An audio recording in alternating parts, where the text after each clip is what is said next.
Mis queridos estudiantes, ¿qué tal? ¿Cómo se encuentran? En esta ocasión vamos a estar analizando el tema de operacionalización de las variables. Esta palabra de operacionalización no siempre suele estar mencionada en muchos temas de la investigación cuando estamos haciendo una revisión rápida de algunos apartados o de algunos términos. Sin embargo, es de una gran trascendencia. Porque esto significa que ustedes van a describir todas las características o qué es lo que van a estar haciendo con las variables tanto sociodemográficas como de estudio que ustedes tengan en su trabajo de investigación. Y dependiendo la institución educativa y el programa de estudios que tú estés cursando, pues pueden haber diferentes características, por así decirlo, o nivel de profundidad en que se deba de hacer. Cabe resaltar que esta operacionalización de la variable normalmente solamente se hace con fines académicos, con fines de formación para que la persona que se está formando con cierto perfil en la investigación, pues le quede claro qué va a hacer con cada una de las cosas que va a preguntar en los cuestionarios o en los tests que va a utilizar para la recolección de los datos, cuando se están haciendo muestras clínicas o diferentes tipos de mediciones, es qué vas a hacer antes de que antes de que vayas a recoger ese dato, que a ti te quede claro cómo va a ser su procesamiento de análisis estadístico y cómo te nutre tu trabajo, porque cuando no se tiene claro esto, pues tú puedes aplicar una gran cantidad de instrumentos de medición y que al final de cuentas no uses todo o no sepas qué hacer con esa información. Y de esto se trata la operacionalización de la variable, que a ti te quede claro. Y bueno, lo que tenemos es un simple ejemplo. Puede que tengamos formatos con más o menos características, pero en la generalidad de esto se trata, de que tengamos un cuadro o un esquema en el que tengamos un listado de variables, en este caso es de variables sociodemográficas, por ejemplo la edad, el sexo, nivel de escolaridad, puede haber más, puede haber menos, distintas, y bueno, lo que a nosotros nos interesa al menos es lograr identificar el tipo de variable. Recuerden que tenemos pues prácticamente dos tipos de variables, ¿no? Que son aquellas que son numéricas o cuantitativas y aquellas que son categóricas o que también se les llama cualitativas. Te recuerdo que en el canal de YouTube ya se encuentra un video tutorial explicando más acerca de la naturaleza del tipo de variables que vamos a tener en un trabajo de investigación, y quiero hacer el paréntesis de que no porque digamos que ciertas variables van a ser numéricas o van a ser categóricas o cualitativas, significa que nuestro trabajo de investigación cambie en el diseño metodológico. Lo comento porque puede que pienses que de manera ortodoxa, si tu trabajo es cuantitativo, de alguno de los diseños metodológicos del enfoque cuantitativo, si tú dices que tienes una serie de variables cualitativas, pues que pienses que esté mal, porque debes de tener todas cuantitativas. O viceversa, si estás haciendo un trabajo cualitativo y tienes algunas variables que son numéricas o cuantitativas, que creas que estás mal o que estás haciendo un estudio mixto. Y esto no tiene nada que ver en relación al diseño metodológico que tú estés escogiendo para hacer todo tu trabajo de investigación. Entonces, bueno, la intención es que de un lado tengamos el listado de las variables, si son numéricas, categóricas. Hay algunos formatos en el que te dicen, como lo vamos a ver más adelante, que antes de decir el tipo hagas una breve definición, porque podemos tener diferentes enfoques o conceptos de lo que es la variable, y no significa que una esté bien o esté mal, sino es la forma en cómo la estás operacionalizando y cómo la vas a tener que medir o cómo tú vas a elegir medirla. Tenemos la escala de medición, te recomiendo ver ese video. Pueden ser variables numéricas discretas, pueden ser continuas, pueden ser de intervalo, de razón. En el caso de las categóricas, pues pueden ser ordinales o nominales. También le pudiéramos añadir que pudiesen ser dicotómicas o politómicas. Depende mucho del enfoque y el rigor metodológico que se le esté metiendo al trabajo de investigación, principalmente si estás hablando de un nivel técnico, de un nivel de licenciatura, especialidad, maestría, doctorado, postdoctorado. O sea, el nivel de profundidad y rigurosidad puede llegar a cambiar, y que la necesidad de poner cada vez más características acerca de nuestra variable pues sea diferente, ¿no? Y tenemos por otra parte el indicador. El indicador se refiere a cómo lo vas a recolectar ese dato, cómo es que tú lo vas a registrar, lo vas a contabilizar o lo vas a analizar. Por ejemplo, la edad, en este caso, decimos que lo vamos a considerar como años cumplidos. La persona tiene 20, 30, 40, 50 años, 17 años, 13 años. No vamos a contabilizar meses, no vamos a contabilizar semanas, horas, minutos. Simplemente queremos un dato totalmente cerrado, y por eso vamos a decir que son los años cumplidos. Sin embargo, puede que alguien esté desarrollando un trabajo de investigación que probablemente sea en neonatos, por ejemplo, en personas que acaban de nacer, y se le está contabilizando pues la vida extrauterina. Entonces, en ese caso, muy en lo particular, pues la persona quiera tener otro tipo de indicador, o sea, que no sean los años cumplidos. ¿Por qué? Pues porque no aplica de acuerdo al contexto, no es muy compatible. Entonces ahí puede que sí lo quiera contabilizar de acuerdo a las horas, a los días o a las semanas que tenga esa persona. ¿Por qué? Porque la unidad de medición del año no es compatible. Por eso es importante este tipo de operacionalización.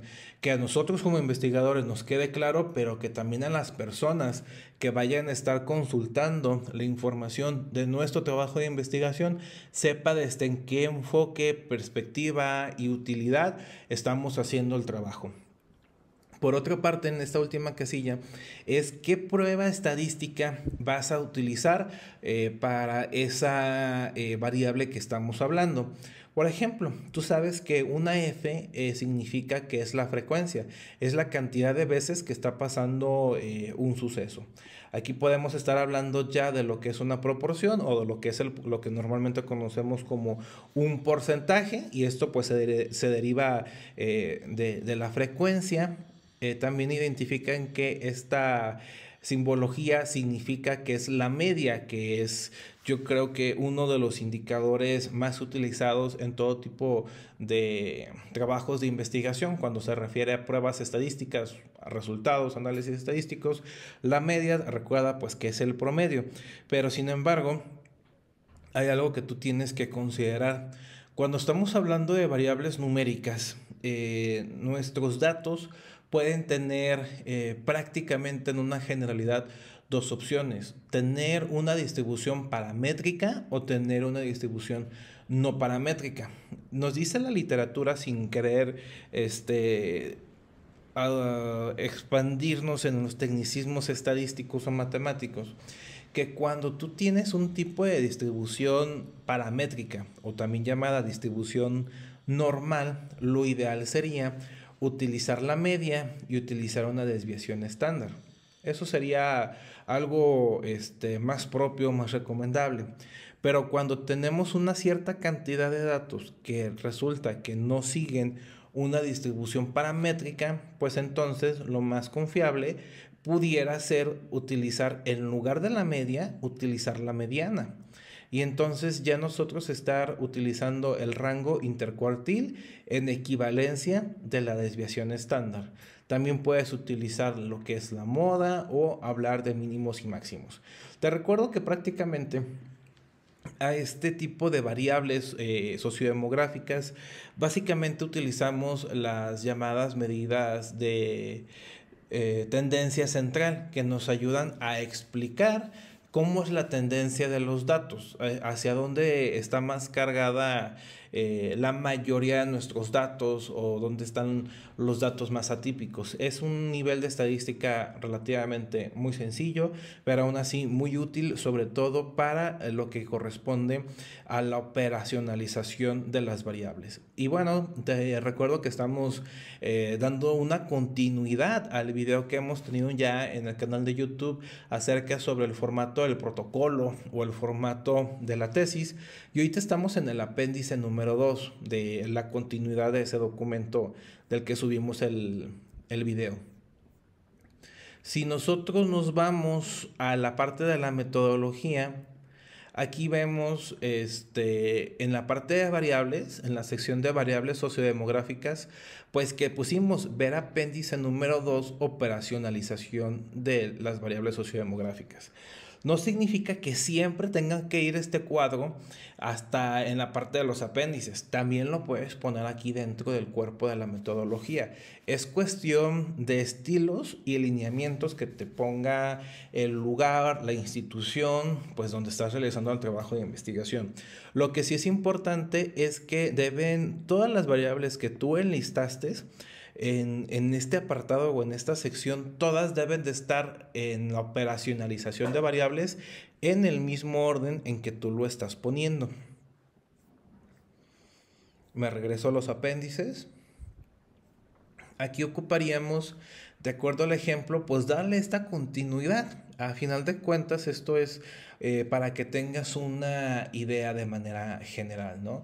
Aquí tenemos dos ejemplos de variables categóricas o variables cualitativas, una que puede ser nominal y otra que es ordinal.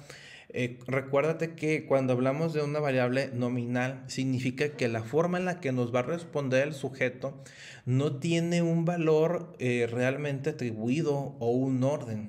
No significa que porque primero pongamos como 1 a la mujer sea más o sea menos, o que si ponemos en 2 a hombre o si ponemos a la mujer sea más o menos. O sea, por eso es una variable nominal, simplemente te va a describir el atributo sin tener un orden de jerarquía o un orden de aparición. ¿Qué significa esto? Pues que no primero tengo que ser un hombre para convertirme en mujer, o ser mujer para luego convertirme en un hombre. A esto nos referimos con una variable de tipo nominal. Casos también pudiera ser si estuviéramos preguntando el dato, por ejemplo, si es que fuera relevante para el trabajo de investigación, analizar los datos por referente a la religión. La religión que estén profesando o que nos digan, nos hagan referencia a las personas y nosotros lo estamos poniendo así como en un listado, no significa que si primero ponemos a los agnósticos sean más o menos que una persona que profesa el catolicismo, el budismo, el cristianismo o algún otro tipo de religión. Simple y sencillamente las variables nominales nos ayudan para identificar ese atributo sin ningún orden jerárquico, sin ningún orden de aparición. Cosa diferente, por ejemplo, a un nivel de escolaridad, en que sí ocupas ir en un orden.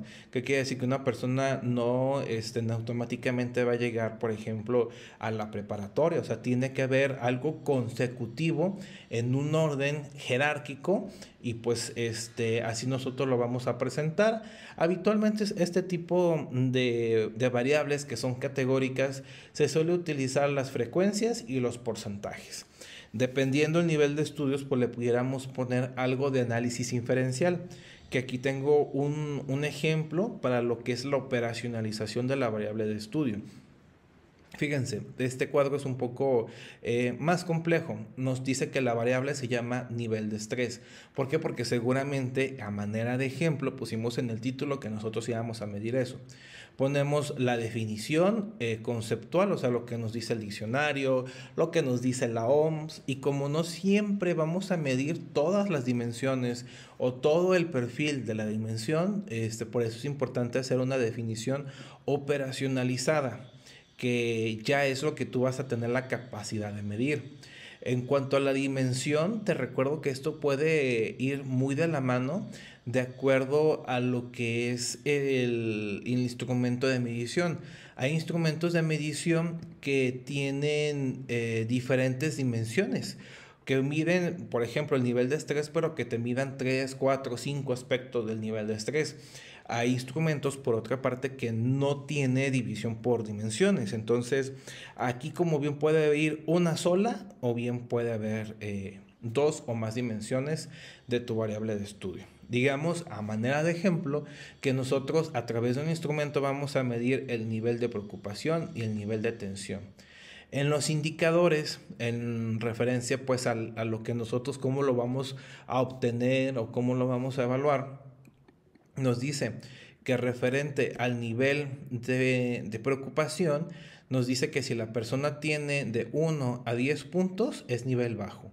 Si tiene de 11 entre 20 puntos es nivel medio y si tiene de 21 a 30 puntos es un nivel de preocupación alto. Lo mismo hacemos para el nivel de tensión. Aquí nos dice exactamente el mismo ejemplo. Y bueno, pues ¿qué pruebas estadísticas lo podemos hacer? Pues mira, nosotros podemos utilizar lo más básico, la frecuencia y el porcentaje, como en la parte de arriba, pero y así como la media. Pero también podemos utilizar la TED-Student para comparar las medias entre los puntajes. Por ejemplo, pudiéramos comparar quién tiene un mayor nivel de estrés, los hombres o las mujeres. Y eso lo podemos hacer a través de la prueba TED-Student para muestras independientes, utilizando los puntajes que obtengamos del instrumento de medición. Solamente los puntajes. Pero si nosotros quisiéramos ver ya no si existe una diferencia entre el nivel de estrés de un hombre y una mujer, y aquí la palabra clave es nivel de diferencia.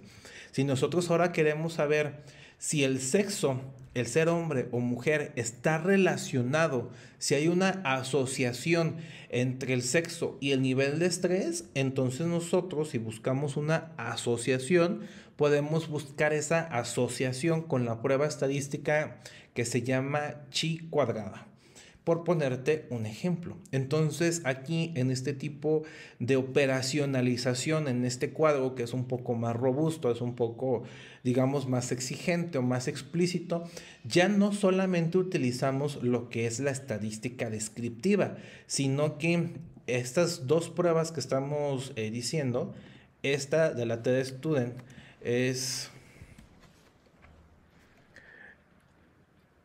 una prueba paramétrica y la prueba chi cuadrada es una prueba no paramétrica. Así se llegan a clasificar de acuerdo a la teoría. Y esta prueba, además de ser paramétrica, la TED-Student nos sirve para identificar diferencias y solo funciona con una variable categórica versus una variable numérica. Por eso es que yo hace rato decía que íbamos a utilizar los puntajes obtenidos de nuestra medición de nuestro instrumento. Imagínate que tengo una tabla 2x2, así se les llama cuando estamos comparando un análisis de dos variables. Por una parte pongo la variable de sexo, en el cual tengo de opciones hombre y mujer, y en la otra variable tengo una variable numérica que voy a utilizar los puntajes. Entonces la prueba TED-Student es para encontrar las diferencias entre diferentes grupos y se utiliza con una variable categórica y una numérica. Y la prueba chi cuadrada me ayuda para buscar ya no la diferencia, sino que es la asociación. La asociación y es usada con una variable categórica versus variable categórica. O sea, hace que ocupamos utilizar ya no los puntajes en esta prueba. Estaríamos utilizando las categorías de nivel bajo, nivel medio y nivel alto. Ya nos estaríamos olvidando para la prueba chi cuadrada de los puntajes. Ya solamente estaríamos utilizando la interpretación de las pruebas. Y bueno, pues este era otro apéndice, el apéndice número 3, que es la operacionalización de las variables de estudio, que aquí debe de estar.